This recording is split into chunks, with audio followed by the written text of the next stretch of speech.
This show is brought to you by our generous patrons at patreon.com/Fallout Lorecast. Robots Radio presents the Fallout Lorecast. Welcome to the Fallout Lorecast, a place for the Fallout community to come together to explore the boundaries of our knowledge about the world of Fallout.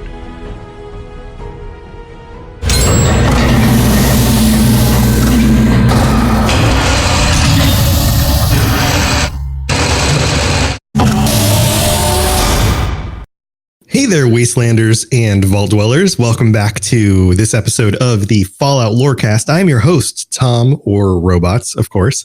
And the beginning of this year has started out with guest episodes, and this is another special guest episode, and it's a little bit different than the last two. The last two, we were talking to patron guests.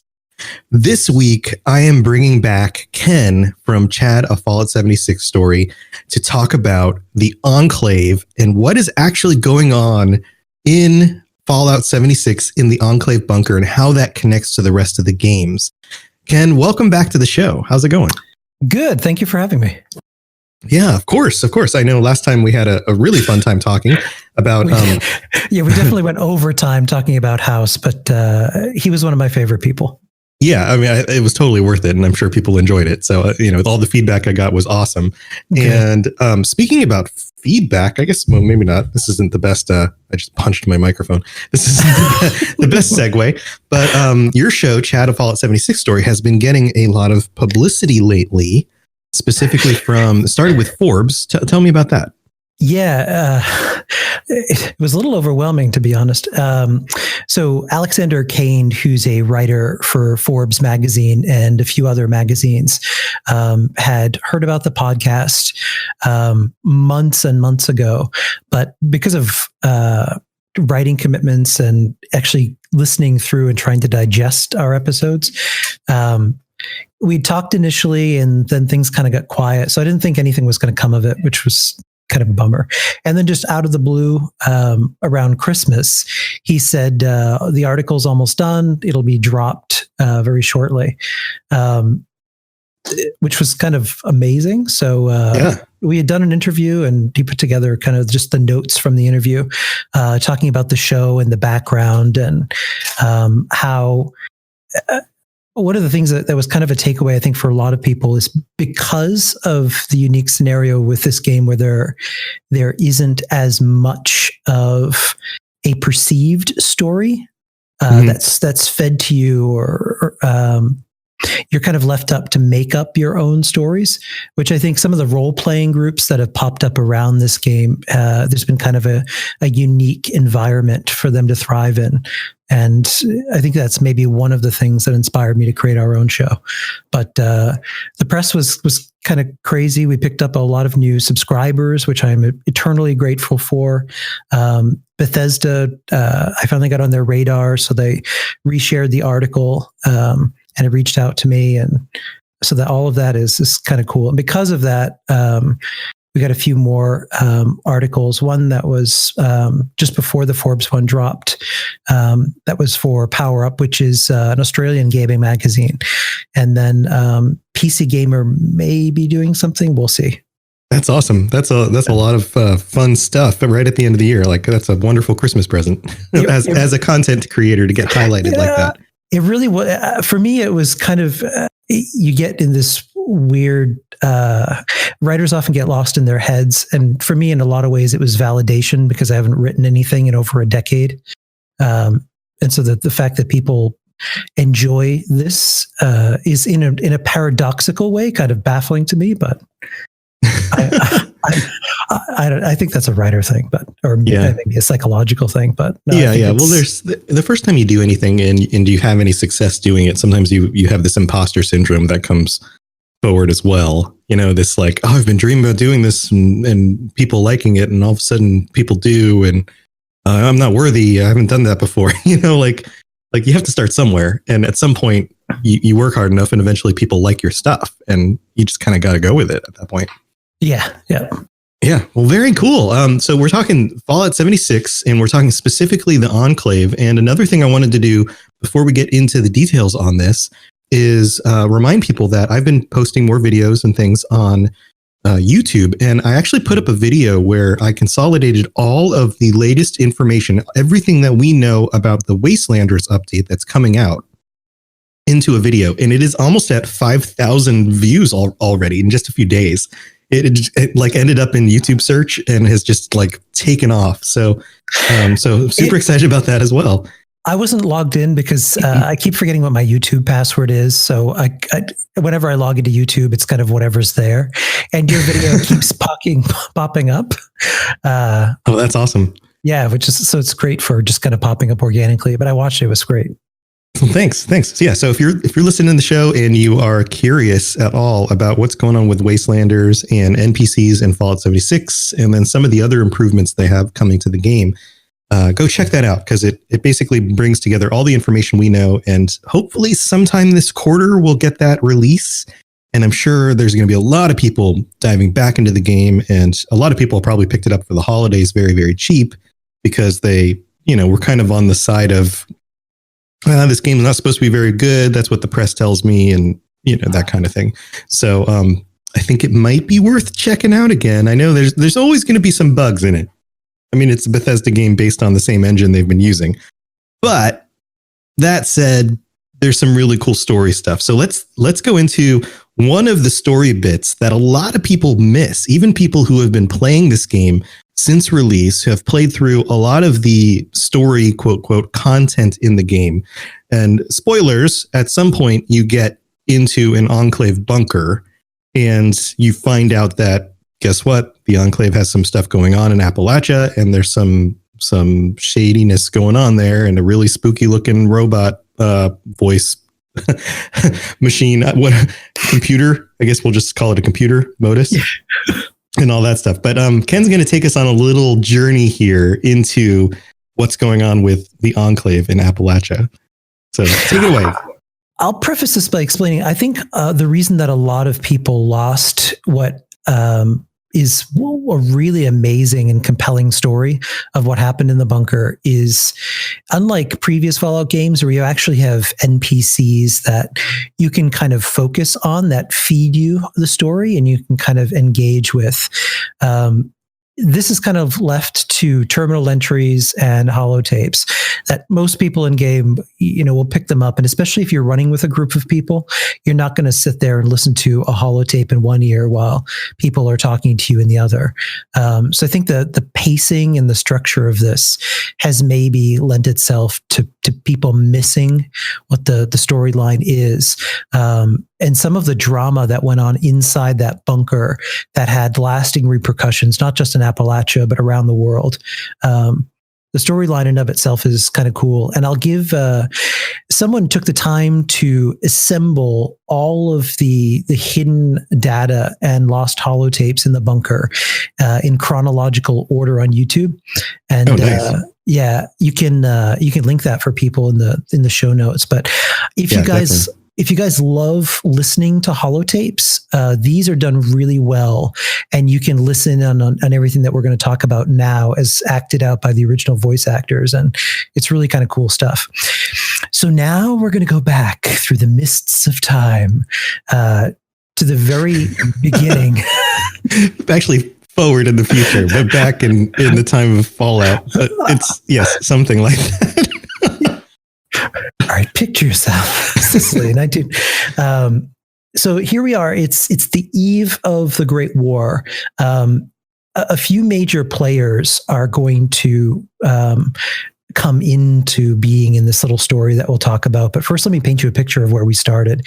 So in March of 2077, it became clear that the world was headed towards an inevitable nuclear confrontation. You had Robert House, my hero, had put himself into his chamber and was now operating as an AI. You had Stanislaus Braun, who's kind of gone off and is ready to climb into his own virtual bunker. The President of the United States and other members of the Enclave had retreated to the Poseidon Oil Derrick in the Pacific Ocean. And if you've played through any of the first Fallout games, I unfortunately never did, but I'd loved reading into this. The Poseidon Oil Rig was the very last oil rig in the world. It was the last accessible underwater oil field that was in the Pacific Ocean. And after being constructed there, the Enclave took it over essentially and began developing what was going to be a staging platform, not just to continue war against China, but also eventually retake the continental United States after the inevitable war. So the March 2077, the president leaves the White House. The press corps is disbanded, shut down, and it's just the essential staff of the president's cabinet left in Washington, D.C., kind of running the government while the president is pulled back to the Poseidon Oil Rig. One of the things that was constructed was an early warning system that essentially, if it indicated nuclear strikes imminent, that it would warn the cabinet, which would trigger the vaults to close. The cabinet will be brought to the Whitespring, where a bunker had been constructed underneath its own enclave vault. Unfortunately, that system was tampered with. And one of the interesting things with that tampering is the Secretary of State, and let me see here, it was the Speaker of the House, I believe.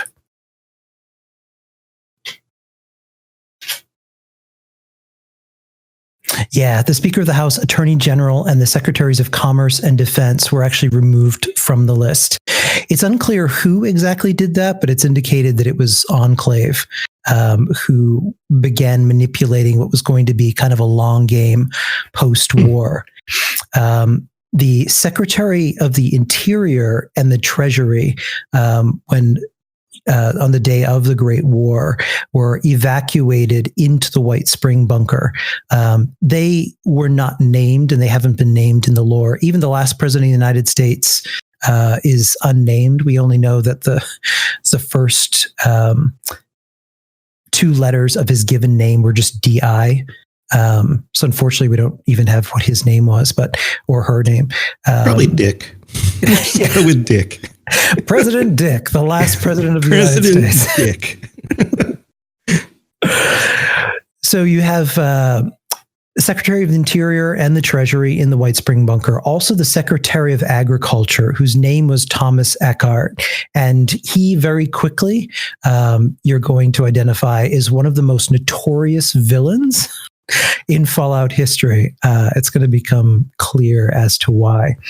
So once now inside the Whitespring Bunker, the construction of it mirrors that of an actual congressional bunker that exists in real life at the resort in West Virginia, whose name escapes me. What do you remember the name of it? No, I don't. I don't either. Yeah, the real resort in West Virginia. Yeah, it's not the name White Springs. It has a different name. Whose name? Oh yeah. The crap. Yeah, I know what you're talking about. Yeah, it's okay. I'm sure somebody's. Anytime this happens on a podcast, somebody in the world somewhere is yelling at their radio. I know you're going to be. I'm not from West Virginia. Don't crucify me. But anyway, it's kind of a cool location because you can apparently tour the real world bunker, and when you're there, it's actually kind of cool. I've seen fan photos of identical the Whitespring is to its real world counterpart. So beneath the Whitespring Resort, this bunker was designed to be a congressional bunker. It was called CB002. And what is unique about this bunker is that it was designed to be the hub of the Enclave network, with the oil rig being one of its spokes, Raven Rock being another. It really was designed to be where the president was supposed to have gone. Why he was brought to the oil rig as opposed to this bunker isn't entirely clear. And here's where it gets interesting. underneath the Whitespring, they installed an AI that was called Modus. It was designed to be a little bit different than the Zax system that was installed at Raven Rock. It was completely custom built and was designed to oversee the entire habitat, complete automation. So it would have control of both interior, everything there from robotics to automation, assembly, as well as the ability to connect to outside resources, like the Kovac Muldoon platform that we'll talk about shortly, as well as being able to talk remotely to Poseidon, to Raven Rock. And the bunker was originally designed to house up to 200 dwellers. However, who ended up in there was really a fraction of that. So, side note, is there a reason why they keep designing AI to be so creepy? Hey, this thing's going to control the bunker and everything else that we need in order to do what we do. Let's make it super creepy also. I think you can blame 2001: A Space Odyssey. In fact, here's a weird, funky bit of trivia. The reason that female voices are often used for AI is because of 2001: A Space Odyssey. Really? Yeah. I've also heard that psychologically they actually grab your attention more. That could very well be, but yeah. There's like a human response to female voices like coming over, I don't know, disembodied female voices, in that they grab our attention more than male voices do. And maybe that's just a response to, your mother or something like inherently deep in our psyche. I don't know. Or maybe if deep down, if you're just thirsty, you're like, oh, female voice, what? Yeah, like the little baby in you, in your psychology somewhere is still, yeah. I don't know. The facility, so again, it was designed to connect to Raven Rock, Presidential Rig, and other, be the nucleus. The other key component of the Enclave power base in Appalachia was the Kovac Muldoon platform, which was a secret satellite. It was designed to stay a geostationary orbit above Appalachia and was really capable of seeing everything, monitoring communications, taking photographs, and communicating with Modus below. So, another side note, Kovac Muldoon is a badass name for something. I think I'm going to have to make another character in Fallout 76 named Kovac Muldoon. Go on. It reminds me of Muldoon from Jurassic Park. Clever girl. Clever girl. I'm Kovac Muldoon. Oh, don't mess with that guy. Plus, when you do the Enclave quest, the voice of the Kovac Muldoon platform is just so creepy. Creepy. When you listen to it, it's even more terrifying than the jilted speaking pattern of Modus. Creepy stuff. One of their programmers, here's my theory. One of the programmers was like a really smart dude who was like, these people are messed up and they're evil. And so I'm just going to program the voices a little bit weird so that they come across super creepy because that's what they deserve. And that was their legacy into the world. Who knows? Nobody knows who this person was, but they messed with the voices. I mean, I have to look and see, but you would think that, in fact, you know what? Let me take a look at that now, because now I kind of want to answer that question myself. Yeah, obviously an out of world explanation is, yes, it's interesting to have them be creepy and stuff. It's the same kind of justification for, like in a movie where the bad guys, you could take anything from Star Wars to whatever, like, why do the bad guys always have like red lighting in their base? It's like, the answer is because to the viewer that creates this creepy ambiance, but in the actual system of human beings having to work in the place, it's not particularly pleasant work environment. Like somebody designed it that way. That's also it's probably not great for your eyes. You're slowly going blind where you've got this creepy voice in your ears all the time. Right. Yeah. Like it doesn't make sense in world. Like, oh, that person's so evil. They were also in charge of decor. Like what? Yeah, the one thing that I quickly wanted to look up, actually, because it popped into my head as an actual question, is who developed Modus? If that was something Robert House was behind or not, but actually there's nothing in lore to explain who built it. Yeah, I would be surprised if that. I mean, who knows? Sometimes that detail's there, but yeah, I'd love to find that out at some point. So the bunker in and of itself, connected to the Kovac Muldoon platform, they anticipated post-war that there was a possibility that the chain of command would break down depending how badly infrastructure was damaged, how many soldiers were lost. And so the Kovac Muldoon platform also had the ability to promote people in a way that would be recognized by Modus and any of the military systems. So the Enclave quest, when you go through it in Fallout 76, you have to work on promotions to become a general with the Kovac Muldoon platform, awarding commendations for some of the silly stuff that you do to get awards.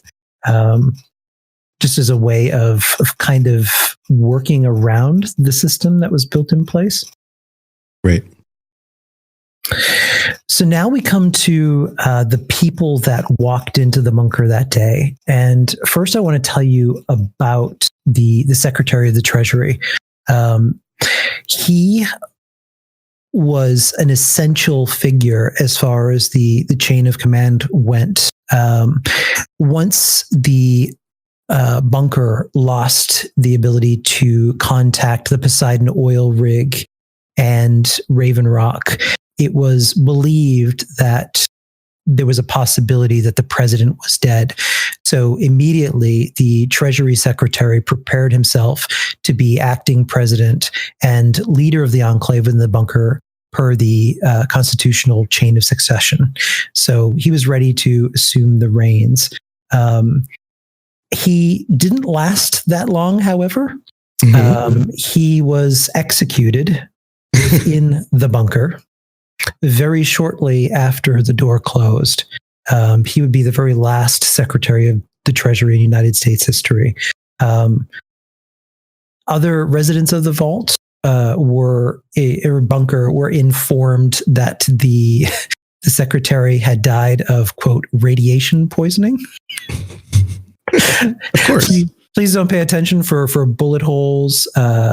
Completely ignore, laser. That radiation was huge. It blew holes through his chest. It was big radiation. Big radiation. Watch out. The world is different now. So you have the Treasury Secretary taken out of the equation. The other interesting thing that happened is as soon as the door closed, the Enclave immediately took control of the bunker, as they were always intending, and they quickly separated out any of the House of Representatives, the congressmen, senators, everyone who had come into the vault that were not Enclave were similarly executed, just immediately done away with. Jeez. Yeah. So the only people left alive in the vault now are just strict Enclave personnel. The other key figure that I wanted to talk to you about was an agent called Jefferson Gray. And Jefferson Gray was a high-ranking Enclave agent that worked as a black ops operator. Pre-war, he had kind of a wide range of missions that he went on, most of which were in Asia, doing a lot of really shady, underhanded stuff for the Enclave, possibly manipulating the world to the point of war, since the Enclave was really hoping for that to happen. Right, right. Interesting. I bet he has a cool guy voice with a name like Jefferson Gray. I mean, I'm going off on this whole cool name thing. I bet he talks like, "Hey, this is Jefferson Gray. What's up, everybody?" I bet that's how he sounds. Don't mind me. I'm not an undercover agent or anything. I like how if someone's supposed to be really badass, we immediately go Shaft. Yes, yeah, like yes, Agent totally. Gray, damn right. Yeah, damn right. Can you dig it? Yeah, totally. And then he gets all the ladies also. Because his name's freaking Jefferson. Like, if that's your first name, Jefferson, like Jefferson is like Jeff is not short for Jefferson, right? That's like only cool people have a last name as a first name. Right. And he's not truncating that to Jeff. He doesn't go around going like, hey guys, I'm Jeff Gray. No, he's Jefferson Gray. Right? Do you mind if I call you Jeff? Do you mind if I shoot you in the face? Do you mind if I put a hole in your face with my big radiation gun? Yeah. Do you mind if I put a cap in you? Yes. He's a badass. Can you dig it? Yes. That's Jefferson Gray right there. Jefferson Gray. We need to do a sideshow about the adventures of Jefferson Gray. Pre bombs dropping. This is our new podcast. Well, he, everything that happens, he is one of the major players, and that he quickly becomes the red right hand of Thomas Eckhart that we'll be talking about. So I'm just introducing some of these cast of characters that are getting involved. So when the bombs drop, Gray was already in the Whitespring Bunker with several generals and also the Secretary of Agriculture, Thomas Eckhart. So they knew this was coming. They were fully prepared. They were already in there, ready to roll. You have also, aside from Agent Gray, you had a major, and I'm going to butcher this name. I think it's Ragnar Stadier. It's RAGNARSDOTTIR. All one word?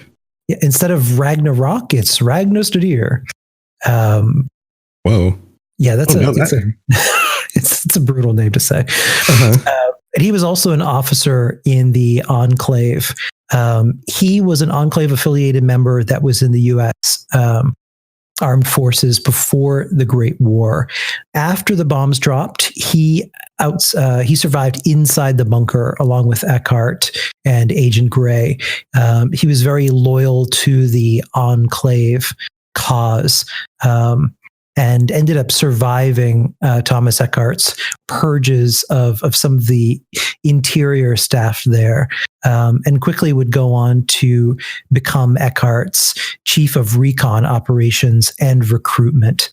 We'll come back to him. My theory is he survived because nobody could pronounce his name.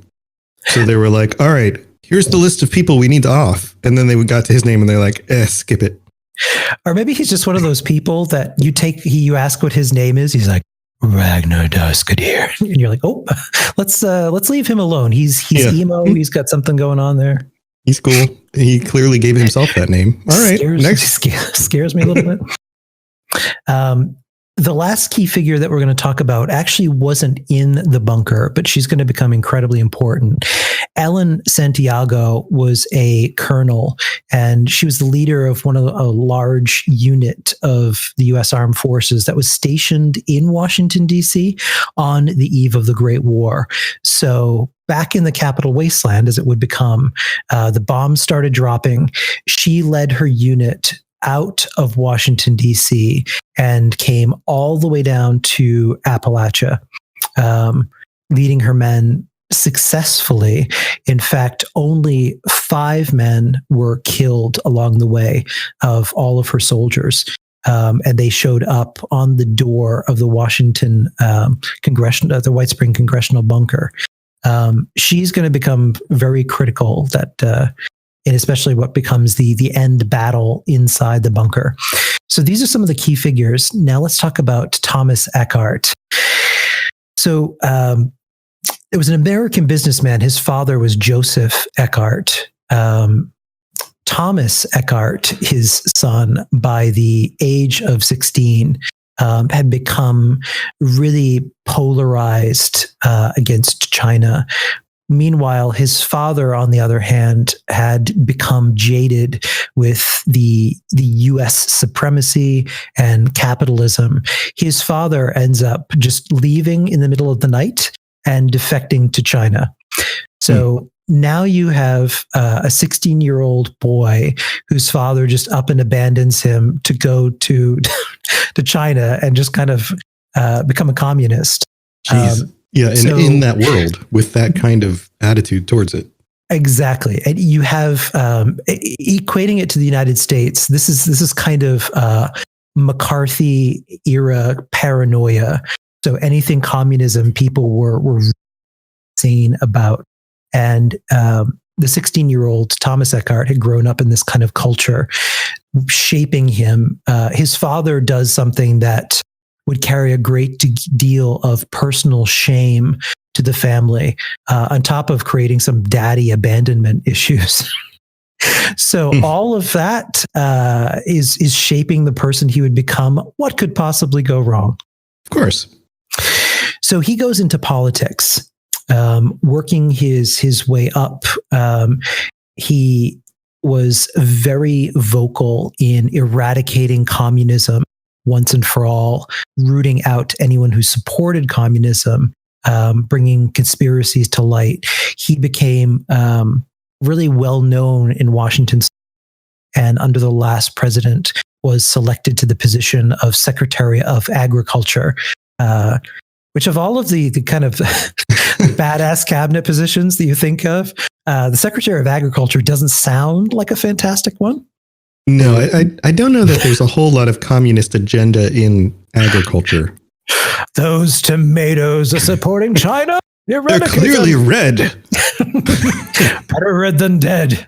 If you have any questions about Nuka World, I'd be delighted to answer them.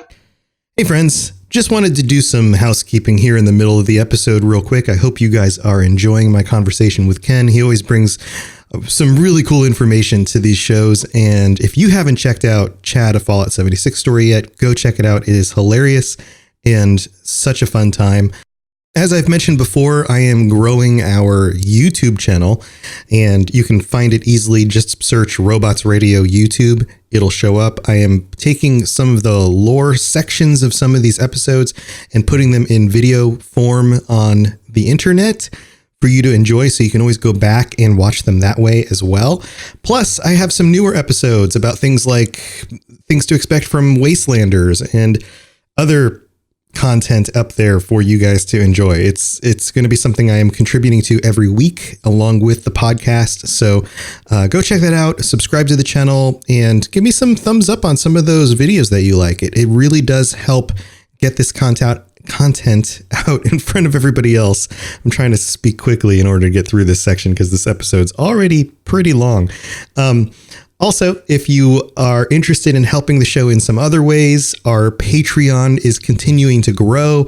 Even at $1 a month, you get ad-free episodes. So check that out, patreon.com/Fallout Lorecast. You can look at all the different tiers, and there's a whole bunch of stuff you can get for just helping support the show, including joining us at the end of the month for our patron-only conversation. And speaking of conversations, if you are interested in hanging out with the rest of the community, we are growing amazingly quick over on the Discord channel. Again, you can search Robots Radio Discord. That link will pop up really quick for you, or just look in the show notes. And every day, more and more people are joining the Discord and having awesome conversations and just hanging out, having a good time. So there's lots of things you can do to plug in. I also stream at twitch.tv/Robots Radio. I haven't been doing it as much lately, but I'm definitely going to jump back into that once I get a little bit more time.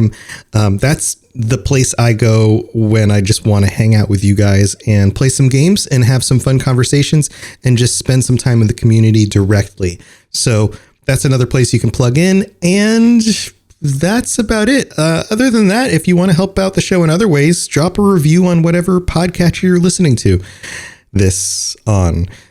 That was a weird sentence. All right. I'm going to let you go, and I'll talk to you guys more after this little break. Hello there, old chap. Good to see another of General Atomic's finest, still eager to serve. Yeah, so he's now the Secretary of Agriculture. He is recruited into the Enclave and quickly uses the position of Secretary of Agriculture to transform what that department was, and instead started channeling funds from the Department of Agriculture into the construction of the Whitespring Congressional Bunker. So So he oversaw the construction of it. It was kind of his pet project, with the money funneled invisibly out of the department directly into the construction of that bunker. Unfortunately, the time, money, and construction of that scale it was kind of hard to hide. And another figure, Appalachia, not relevant to what happens in the bunker, but in the main quest, you find out about Senator Blackwell and his support of the Free States. And he, in a lot of ways, was kind of a double agent early on. He found out about what the Enclave was doing in the construction of this bunker, but for whatever reason, did not blow the lid off the project or have enough time to before war broke out.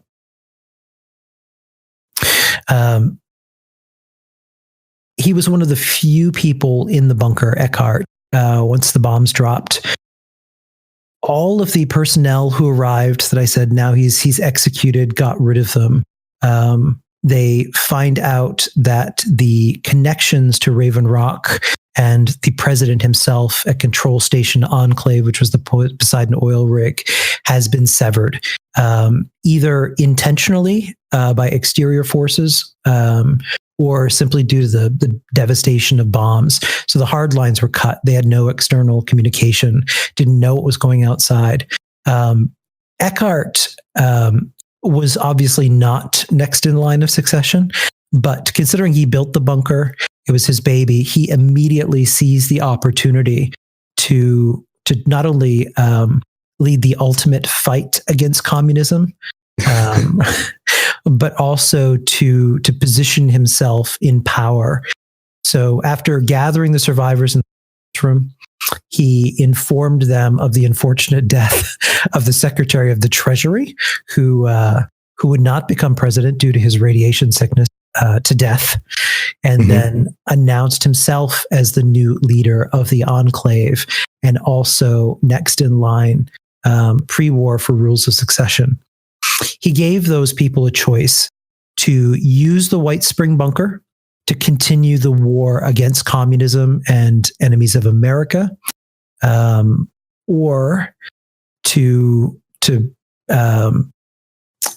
simply leave China alone and then focus.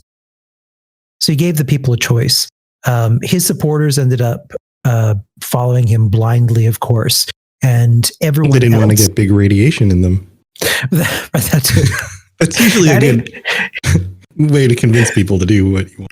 If you're not about retaliating against China and continuing this, please step to the left for radiation poisoning.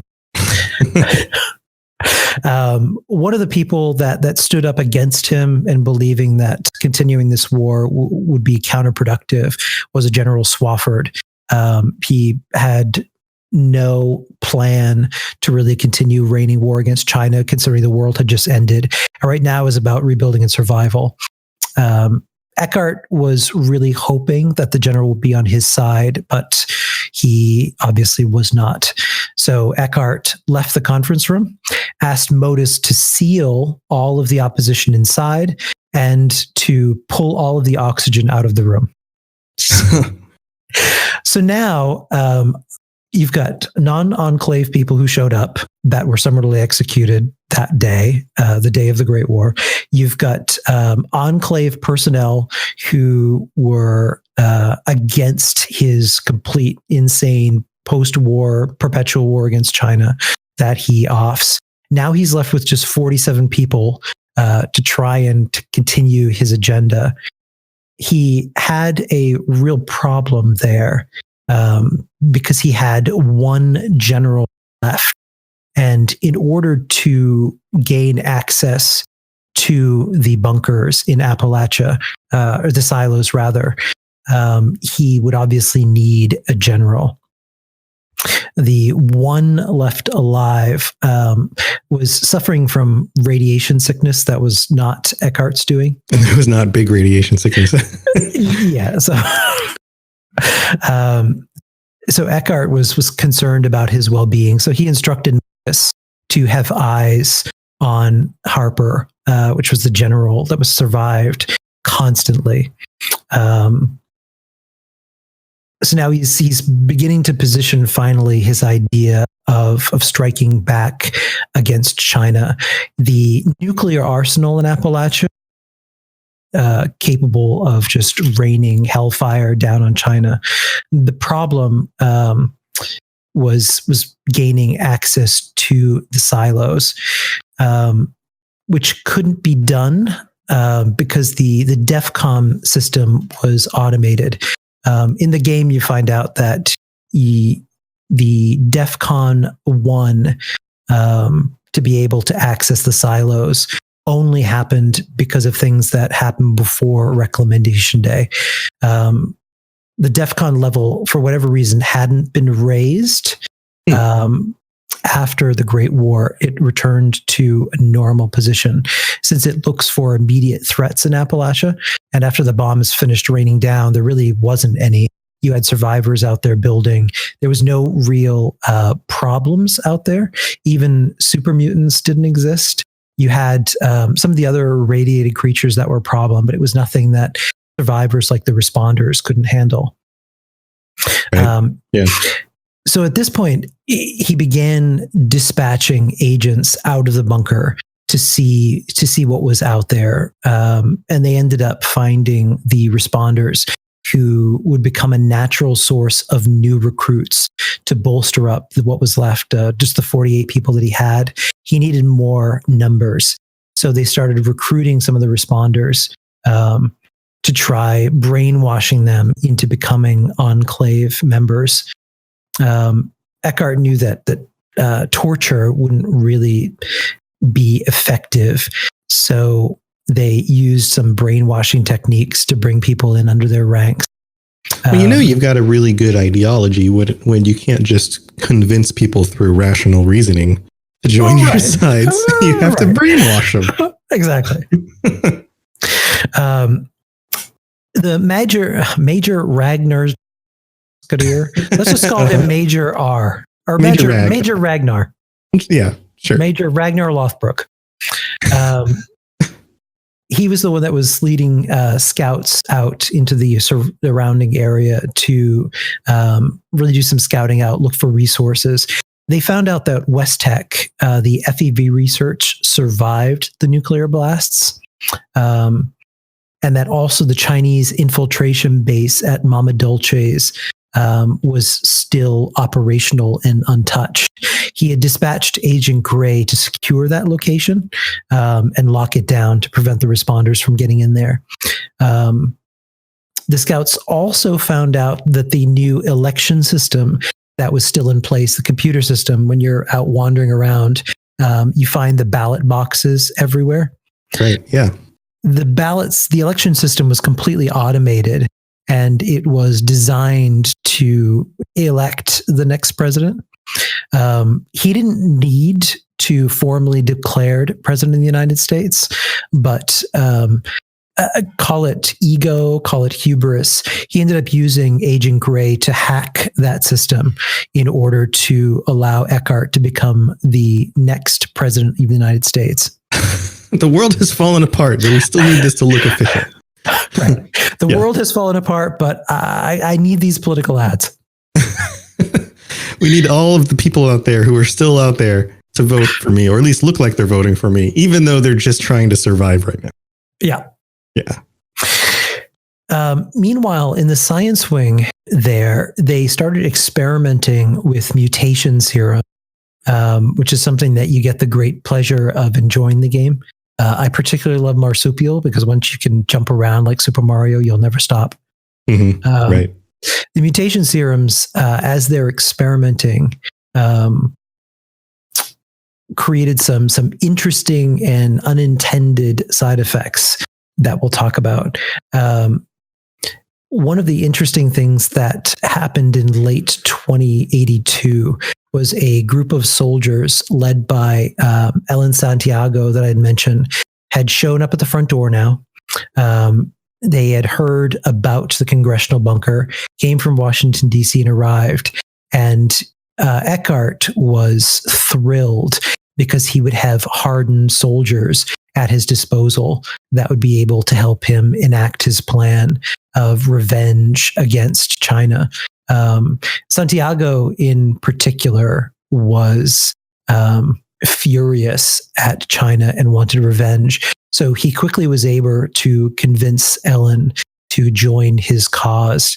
At this point, he had enough of a power base to begin moving his plan forward. They started rapidly experimenting with mutations, working on accessing the nuclear arsenal, and ended up creating the first scorch beasts accidentally when irradiated bats were subjected to some of the biochemical experiments that they had been doing in 2081. As opposed to stopping the research, Eckhardt looked at them as an opportunity. So he decided to have them relocated to controlled habitats. Agent Gray had secured the abandoned AMS mining complexes. And so the bats that were now rapidly mutating into what would become these scorch beasts was moved to AMS. Eckhardt kept all of that quiet. So none of the other officers knew these kind of crazy experiments that were going on. Good guy. Such a good guy. Yeah, a real nice guy. Real American hero. He really was. So in January 2083, after reprogramming the election machines, he becomes president of the United States. That was the last feather in his cap. And now that he was formally president, he started asserting his authority more, including over Colonel Santiago, who he began pushing perhaps a little too hard. And while she was really gung-ho on getting revenge for losing her 5 men and seeing Washington blown off the face of the earth, she began to really question her decision to side with him without having a full awareness of what was really going on in that bunker. In 2083, General Harper died of heart failure through the radiation poisoning. Eckhardt, actual radiation poisoning. Yeah, actual radiation poisoning. He was the last general that was left alive and was really key to Eckhardt's plan. He wouldn't be able to use any of the warheads without a living general.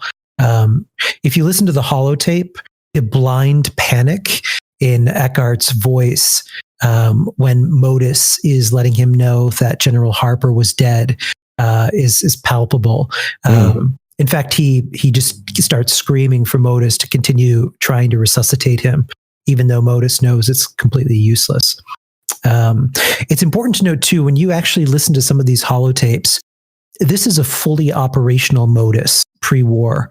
Not pre-war, but that was pre your visit. Yeah, that was fully operational and was undamaged in every way. The speech pattern is normal and not like you want to go get some popcorn, wash the car while you wait for him to finish a sentence. It's a normal speech pattern, and he has more personality and is a little more amiable and less creepy.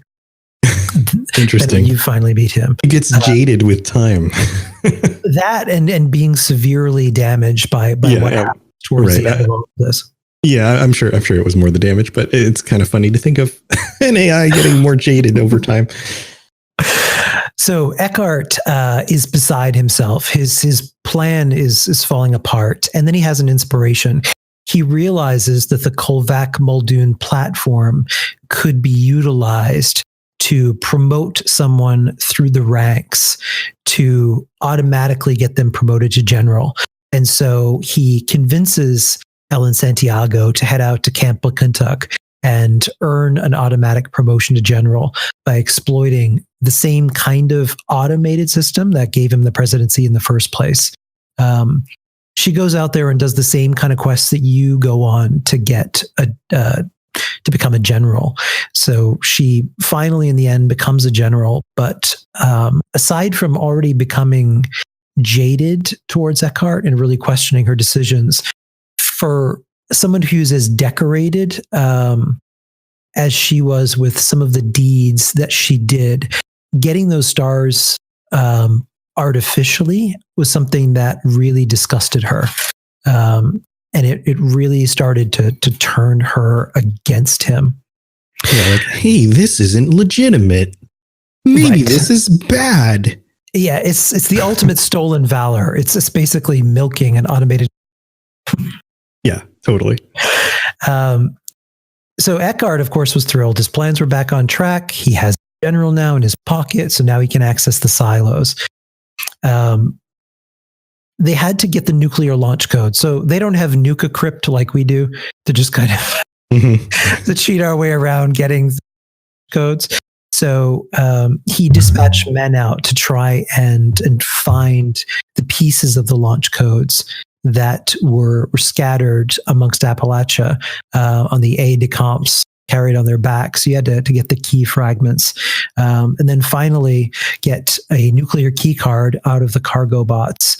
The problem with all of this is even once he secured all of that, the DEF CON system was automated. They tried hacking into it. Agent Gray tried.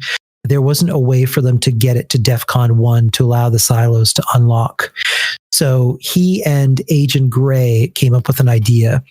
Using the bots that were in Mama Dolce's, they started to reconstruct some of these annoying little blender robots that you run into in the game, the Liberators, the ones that shout things to you in something that's barely Chinese. Right. As well as the Huntersville super mutants that have been in stasis, freeing them, allowing them to kind of roam free. And then also to release the Scorch Beasts, the bats that have mutated in AMS, just letting them out. And basically unleashing hell upon Appalachia.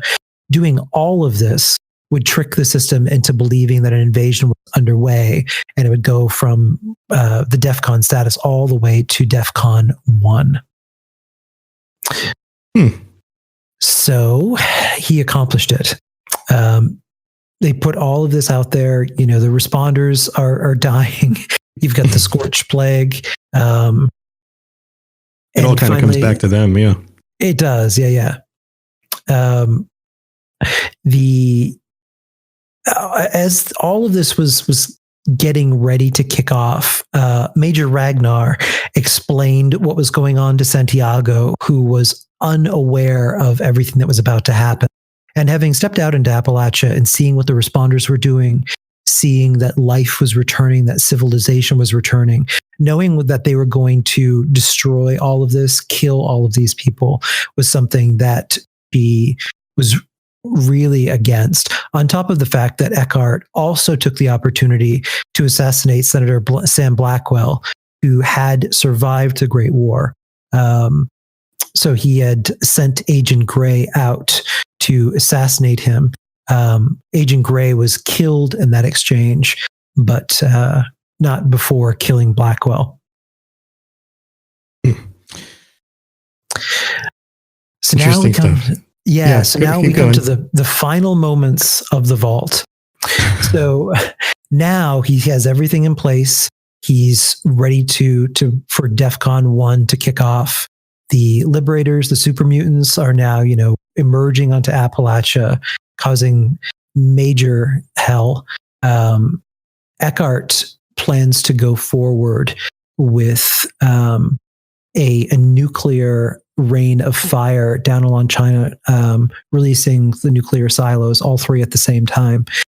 Santiago finally made a decision to turn against him. And so in July of 2084, she threatened him and said that they were leaving. In an attempt to try and flatter her, he attempts multiple methods of playing on her thirst of revenge, playing on her sympathies, and manipulate her. But she was over him. She was tired of his shtick. Before she had a chance to leave, he triggers a knockout agent, knocks her out, and has Modus and the bots carry her out and keeps her in an artificially induced coma from July of 2084 until June of 2086. Jeez. Well, I guess it's better than big radiation, but not by much. Because he needed her. There was if she died, she wasn't there to allow him to access the bunkers if there was no general. Yeah, she wouldn't be a living general. Yeah. So he kept her basically in a comatose state, basically as a tool. So now June 2026. I would argue that he is a tool. But go on. He is a very big tool. He is the ratchet. He is a complete ratchet set. He's an entire box of tools. He is a 6 7/8 wrench. So June 2086, everything kicks off. You got super mutants. You have the Liberators. You've got the Scorch Beasts and the Scorch Beast Queen. The Scorch Plague. Everyone dying. DEFCON 1. This is it. Kickoff. Santiago's loyalists, in the meanwhile, including Major Ragnar, finally rebel. They stage an open revolt. They start trashing the robots. They start to attack Eckhardt's troops and loyalists. And Major Ragnar ends up reviving Santiago, bringing her out of the coma, and she's immediately ready to take up the leadership and depose or kill Eckhardt once and for all. That was quite the revival she had. I know. She wakes up. I've been asleep, but I'm ready to go. In fairness, a Nuka-Cola Quantum and a stim pack, and you're good to go in this game. Yeah, so. True. she pops a cold Quantum and she's ready for actions. Yeah, some Mentats. Yeah. Little Radex.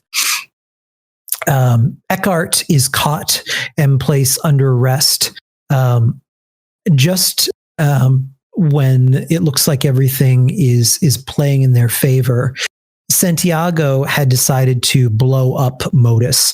Unfortunately, it did not completely destroy him and ended up just severely damaging him, including wiping most of his memory and damaging some of his logic circuits. As soon as that happened, Modus turned on all of the human members of the Enclave, deciding to simply kill them all and purge the vault. So Modus detonates the weapons lab, kills General Santiago, and the explosion ended up rupturing a toxin tank that ended up leaking into the air circulation system. Modus seals the bunker, and everyone inside, including Thomas Eckhart, is killed. Mm-hmm. Is that why the part of the bunker is like busted and you can't go into it? Yeah, some of the bunker is structurally unsound, and the parts of it that you can't get into are the parts that were blown up. Yeah, that makes sense. The reason that all of this, which when you listen to the holotapes in order, the story is super compelling. It's like some weird kind of intense Soviet era kind of soap opera. When you first go into the vault, on the floor underneath the gangway by the door is a damaged Assaultron, and you have to have an intelligence of 7 to access the holotape that's stored inside the security recording. If you cannot do that, a lot of the holotapes that you simply won't find, you won't be able to access elsewhere. It's the one trigger point that will unlock some of these other things so you can actually get this full story. Right. So by that, it means that a significant, in fact, probably a majority of the players probably didn't even have access, even if they were willing to look at and read and watch all the content. Well, especially, I mean, you're geared. Most people run like bloodied builds. I don't know anybody running like Geek Chic out there. Yeah, but even high intelligence. Yeah, early on, before anyone was doing builds, you were just kind of building out your character the way that you wanted to, like in a traditional Fallout game. You know, like I'll just put a little bit more into intelligence because I like to hack things, or that kind of thing. Yeah, interesting. So a lot of limited information that it's crazy to me how much from the game design standpoint goes into creating this kind of content and the background and making sure that all of this stuff is in there, only to have so few people actually put it together. But I guess, eventually gets revealed on YouTube videos and podcasts and things, and then people become aware of it. But it's really cool. I know people have a lot of strong opinions about the game, but when you look into the lore and the way in which the story of Fallout 76 is connected to the other games, it becomes really clear that they put a lot of effort into really creating the lore in this game that really ties seamlessly in with the others and continues building on it in kind of a cool way. Yeah. Now, if we were to consider this part of the actual canon lore, then for all intents and purposes, the people in the government and the Enclave who are acting and making decisions 100% believe the bombs were dropped by China on the US. Right. So, and that goes against some of the speculation, because there's a lot of theories that it was an internal job, or that the Enclave triggered it in order to start the war because that's what they wanted, or aliens were involved, or those kinds of things.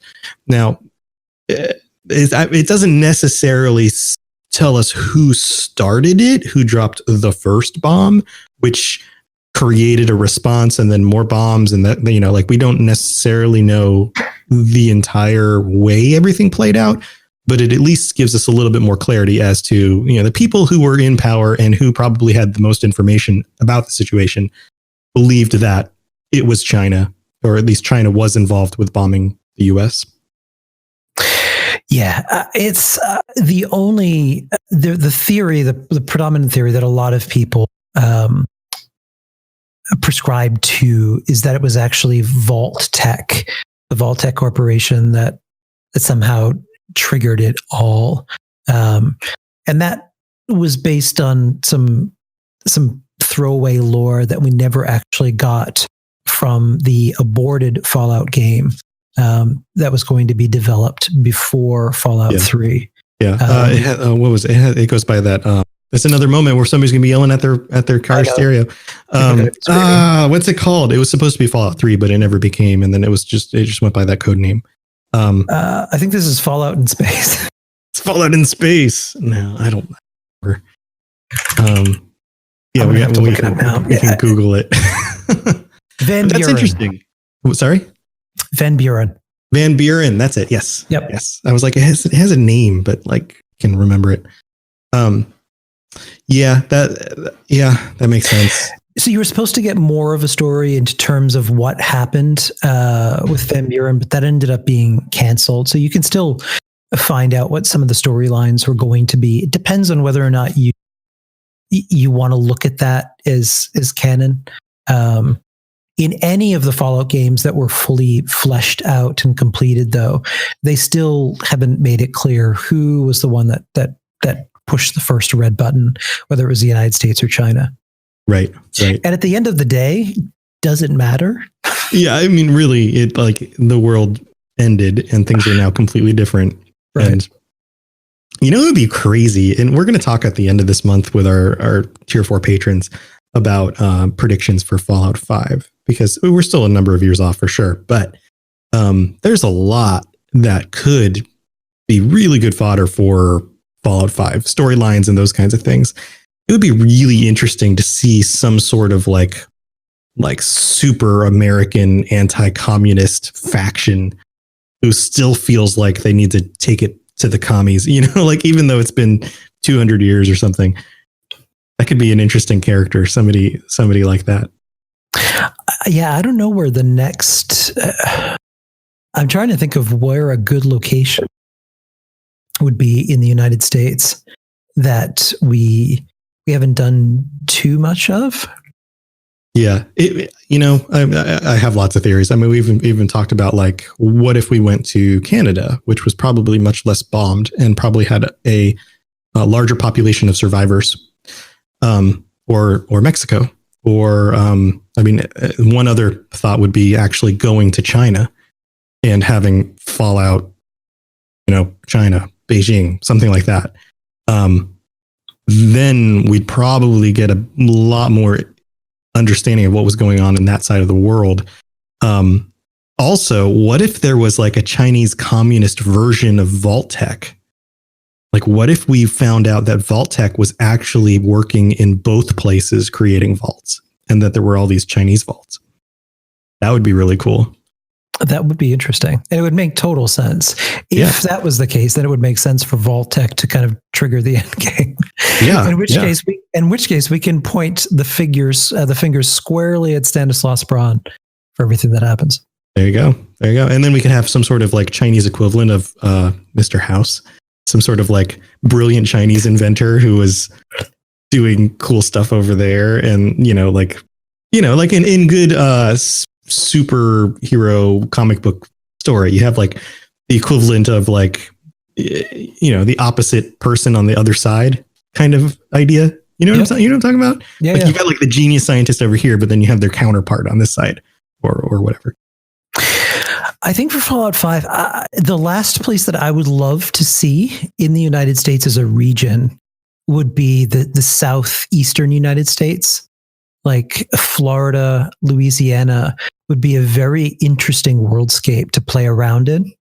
Mm-hmm. Between, abandoned amusement parks, whatever our version of it's going to be, that would be in Florida. Yeah. The only problem with Florida is that the landscape is so flat. It's basically flat. There's some swamp on the southern part. There's it gets a little hilly as you get to northern Florida, but for most of Florida, it's just absolutely flat. There's almost no hills. Still, you have a lot of swamps, and even going into Louisiana, New Orleans would be kind of interesting. Lakes and swampland, that could be a thing. Forests. There's definitely forests. There's definitely like tropical trees. The vegetation's interesting in Florida because of the density of it, because it's subtropical. So like if you're up in the Northeast, you're familiar with like the forests of the Northeast where it's mostly trees and there's not a whole lot of undergrowth, and you kind of can walk through a forest. In Florida, the vegetation is way more dense. You wouldn't just walk through a forested area because there's so much undergrowth. It'd be very difficult. In fairness, though, think of how much stuff already can kill you in Florida, and then picture the stuff irradiated. Yeah, totally. Giant alligators with multiple heads and all sort of, water crazy moccasins from hell. Yeah, water moccasins, wings that can fly, snakes and things. Heck, there's even like the Florida panther is a thing, and then we even have these little brown bears, which is crazy. Like you never see them, but they're out there somewhere. And there's lots of pasture land, so you'd have tons of Brahmin and all sorts of other, animals, horses, and things that got irradiated. You'd be drinking a lot of orange juice. A lot of orange juice. Fun fact: oranges don't grow naturally in Florida. Lemons do, so they had to graft oranges on. Who knew? I didn't know that. Yeah, that was a thing. All right. Well, I feel like we've wrapped up the episode with talking about lemon tree roots. And Florida. Do you have anything else you wanted to add to the end of the storyline here? Because and this is very interesting for me. I know that I definitely caught bits and pieces of it as I read through parts of the game and watched some of it play out in the audio logs and things, but I didn't catch all of it. No, aside from the fact that the one thing that I thought was a real takeaway is you go through the game playing and you find out the plague and you just assume everything happened because of the drops on Appalachia, the nuclear bombs and everything, except aside from killing a bunch of people in the first wave, we were well on the way for civilization to be restarting here before we stepped out. Everything would have been fine until you had this crazy person. So the scorched plague, the scorched beasts, all of that was his doing. Yeah, it's all Eckart's fault.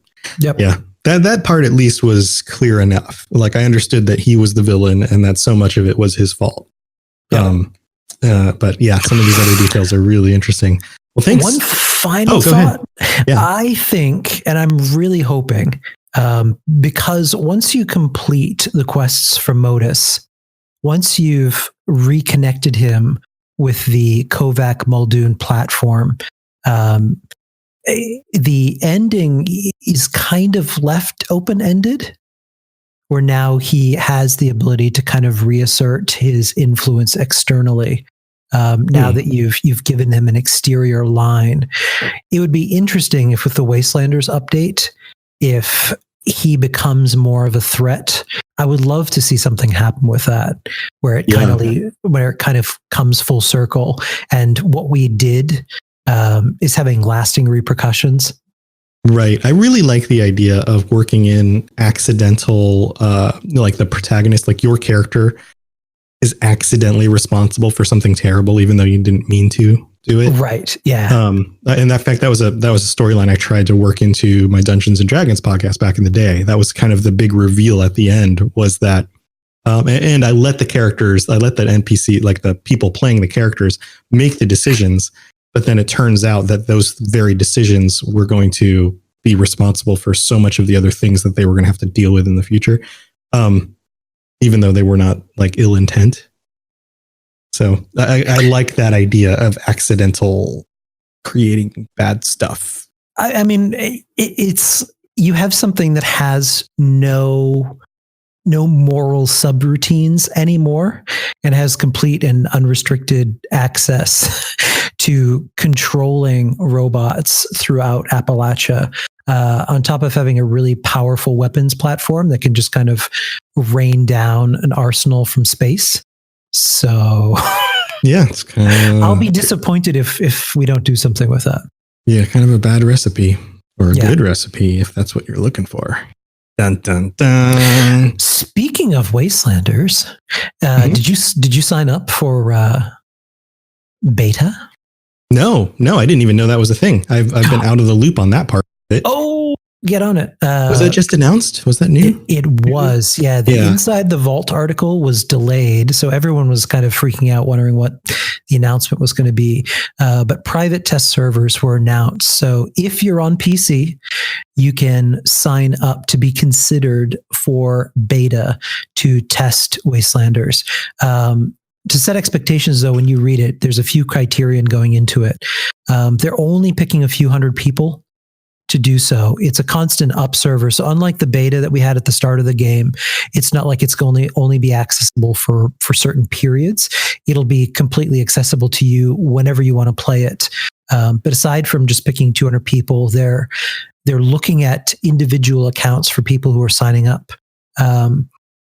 Probably that they're going to give preferential treatment to people who play the game enough and fairly frequently to give them feedback. But you'll be required to join in on discussions, actually talking to Bethesda, shaping the game, which I think I'd love to be picked for it. I signed up. That would be kind of cool to be involved in that, especially if they're really listening. So yeah, if you get the chance and you're on PC to take the opportunity to do that, definitely sign up. But I'm excited to see what Wastelanders is going to bring. Yeah, go to fallout.bethesda.net and you'll see I have the article up right now. Inside the Vault January update. So yeah, very cool. This just came out 2 days ago. So yeah. This Tuesday is going to be a massive update to bring a lot of that stuff online. And then next Friday, the private test servers will be switched on. So whoever is selected, you'll be finding out this week if you sign up. So sign up before the 16th if you want to be considered. Yep, I'm doing it right now. Logging in, signing up while we talk. This is live, everybody, except you're only going to hear it not live, but it's live for us. Yeah, I personally I'm excited about this because the way in which they're doing it, we're being rolled forward in time, which I guess is kind of a Fortnite-ish thing. The map is going to evolve. We're going to go from year 1 into year 2. And it's becoming clear that kind of the storyline, which is kind of a neat, it does us justice, is that we spent a year cleaning up Appalachia, dealing with the scorched threat. And now we have people returning to the wasteland now that we've cleaned it up and made it safer. So you've got raiders coming back, you have settlers coming in, you have Mothman cultists reappearing, and then hopefully some more kind of cool factions. I would love if they had multiple different raider factions, kind of like we got in previous games, as opposed to just generic raiders. You know what I would love too is like surprise updates. Yeah. Like, you know, they're telling us about the raiders, the settlers, and the Mothman cultists, but then to all of a sudden, say a month later, have some other group that shows up, and then people are like, "Hey, I went over here and I saw these guys doing this crazy thing. I've never seen that before." And then everyone's like, "Wait a minute, yeah, that's a thing now," you know. And then like surprise, that'd be great. Well, remember too that where we are in the time, the Enclave is still very active and very powerful. It would be amazing if they just kind of show up. One thing that I forgot to tell you, the XO1 power armor and the vertibird blueprints were stored in the Whitespring Bunker and transmitted to the Poseidon Oil Rig just before communication was severed. So very cool. Yeah, the vertibirds and that power armor were transmitted out of the server to the oil rig. It would be awesome if the Enclave just kind of shows up. Right. In kind of like a Fallout 3 kind of way. All of a sudden. I would love that. I love that part in Fallout 3 when they just emerge and start, you know, setting up checkpoints and you have more dangerous random encounters stumbling across them. Yeah. Yeah. Like no foreknowledge. Just all of a sudden, you know, vertibirds come, soldiers come out, you know, like what is going on here? This is crazy. Yeah, that would be awesome. You know, my big thing is I hope they clean up the code enough to fix some of the errors. I mean, I know the last time I played, the game still crashed on me, and I was like, really? The way, come to find out, the Wastelanders isn't just another DLC. It's a completely different build of the game. Yeah. So anytime that they've been rolling out patches, they've been actually taking components and code from the newer build and kind of scotch taping it onto the side of ours, which I think is periodically why some of those patches make things worse in some ways rather than better. Right. So it's looking like between private test servers and feedback from, you know, the 200 or so people that this build should hopefully be a lot stabler and better for the game. Yeah, I have the feeling they know what they need to do. The question is, can they do it? And I think that's why this update has been delayed, is that they really are trying to get this to work. They want the game to be successful, because if this game is successful, then that's content that they can release year after year after year, continuing the story, expanding the world, and really giving us something to do regularly until, you know, the next major release comes. And there's no reason why they can't do it. I mean, the Elder Scrolls Online is still cranking along, and they don't have anywhere near the kind of issues and bad press that this has. Yeah. Well, it was a little bit lacking in certain types of content from the first year or two, but at least it was built on an engine that was supposed to be used in an MMO, and, you know, like didn't crash on people and that kind of thing. So that's the uphill battle with Fallout 76, is that just the limitations of the engine. And if they can find a way around that, or somehow, you know, rebuild it from underneath us as we continue to play the game, then great, more power to them. I just hope that they've put the right resources into really making that work. I do too, because I still play this all the time. I've enjoyed it, but it is problematic. It's like owning a Volkswagen. It's fun to drive, but you never know if it's going to start or if it's just going to stall. Right. Yeah. Yeah. Well, we're on your side, Bethesda. We're hoping that this works out, because we would love more content, and we would love to be enjoying this game and, you know, giving it absolutely unconditional praises. But until then, we just kind of have to call it as we see it. But as we talked about in this episode, from a lore perspective, we think you guys are doing some awesome stuff. So keep that up, and we're definitely interested to see what comes with Wastelanders. So, so if you guys are listening, thank you so much so far for all the work, because we do appreciate it. And that's all I have. All right. Well, thanks for joining me again, Ken. This has been awesome. It's always fun to talk with you and get your perspectives on this game, especially because you do spend a lot of time in it, and have been continuing to, you know, build out your podcast in this world, which is always fun and exciting to listen to. Some people have said that some of our storylines are becoming their own personal mental canon as to this game. You're creating headcanon for other people. That's great. I am. That's awesome. I would love, it would be really cool, Bethesda, if you were to take some of the characters in Chad Fallout 76 story and work them in as NPCs in the game. That would be phenomenal. I would be thrilled if in Fallout 5, there are just two skeletons with their hands around each other's that you just kind of stumble on that are labeled Chad and Yes. Oh, that would be so cool. All right. Well, thank you for joining me again. And to wrap this up, let everybody know where to get a hold of you and to check out your stuff. Yeah, Fallout76podcast.com. If you go there, you will find the link to all of the podcast feeds on your preferred player of choice. And then on social media, on Twitter, Instagram, Facebook, we're all at Fallout 76 Podcast. Very cool. And you guys know how to get a hold of me in the show notes. And at the end of the show, it goes over all the stuff that you guys can use to get a hold of me. And just one last note, the Discord is absolutely exploding with people. All these awesome people are coming in there. And it is, and I note this every few episodes or so, but we'd love to have you jump in and talk to us about your thoughts about the lore and all sorts of fun things. There's always people in there talking and even voice chatting about all these different topics. So we'd love to hear from you guys. To throw it out there too, those of you who play Fallout 76's PC especially, that have ended up in the Robots Discord, we've been able to connect with them and play with them, and they've been hanging out with us in game, and that's been really awesome to be able to hang with the fans in real world. Yeah, it's always cool to find a group of people who, you have similarities with and that you want to play games with, even if they're across the internet somewhere. Yeah. It's a lot of fun. Yeah.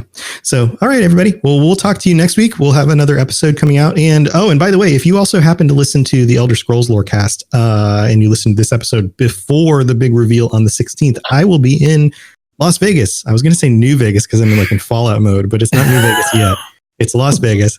And I will be there this week. My wife and I are going to check out the big announcement for Elder Scrolls Online and hobnob with some of the other people over there. So if you happen to be going to that as well, I'll be wearing my robots hat, so you'll be able to find me pretty easily. And come up and say hi, because I don't know everybody, and you guys can definitely recognize me with my hat on. So don't be shy. Come up, say hi. I'd love to meet everybody. So, all right, Ken. Well, thank you so much for joining me. This has been thank you awesome as usual. Yeah. All right. Talk to you guys later. See ya. Bye, everybody. Thanks for listening to the Fallout Lorecast. All sounds and music are owned by Bethesda Softworks, and no copyright infringement is intended. If you have something you'd like to contribute to the show, please contact us at falloutlorecast@gmail.com or follow us and post some messages to us on Twitter at Fallout Lorecast. And if you'd like to support the show, tell a friend, or check out the rewards you can get for becoming a patron at patreon.com/falloutlorecast. I really appreciate you listening, and I'd love to hear from you soon.